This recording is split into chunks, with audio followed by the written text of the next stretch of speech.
भैया नमस्कार।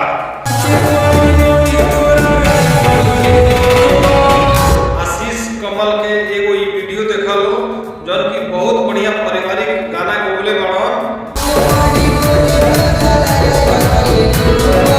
धाय धाय गोली चली मढ़ौरा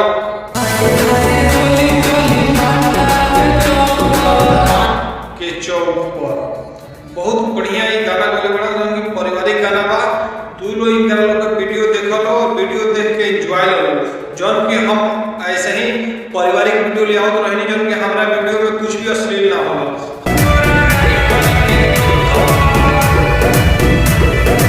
हमेशा हम बढ़िया बढ़िया वीडियो ले आवनी जौन की तू लोग पूरा परिवार के संग बैठ के देख सकत हो और हमारा वीडियो में कुछ भी अश्लील ना होला।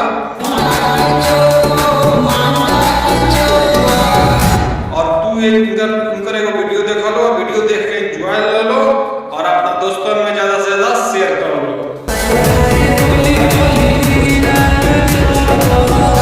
और देख लो एगो इनकर वीडियो अच्छा लगे तो चैनल के करिए सब्सक्राइब,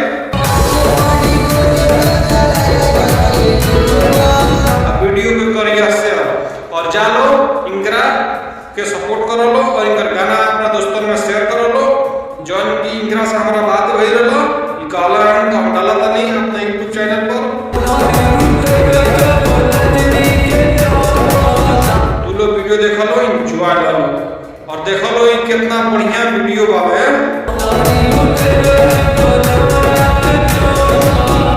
पारिवारिक वीडियो बा, वीडियो में कुछ अश्लील नहीं है, एकदम पारिवारिक वीडियो बा।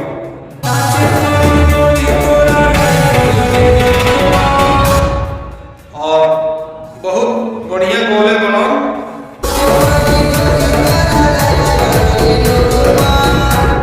ये अपना YouTube चैनल पर डोले बना जालो, इनकर चैनल भी सब्सक्राइब कर लो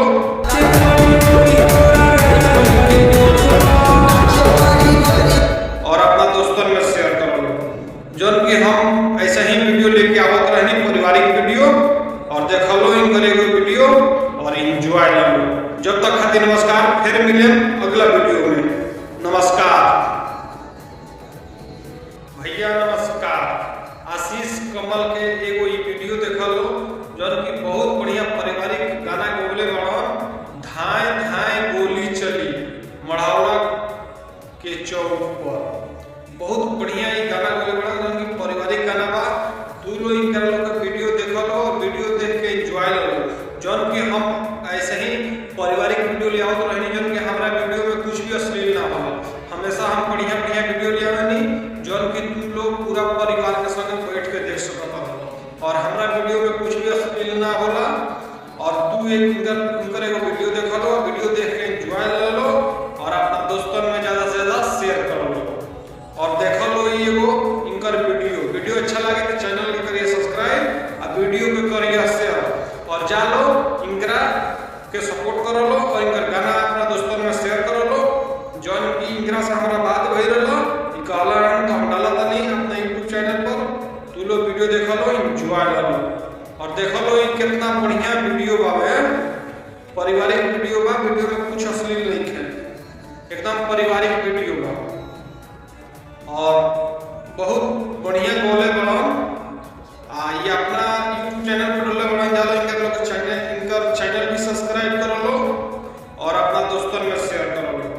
जौन कि हम ऐसे ही वीडियो लेके आवत रहनी पारिवारिक वीडियो और देख लो इनकर एगो वीडियो और एंजॉय लो।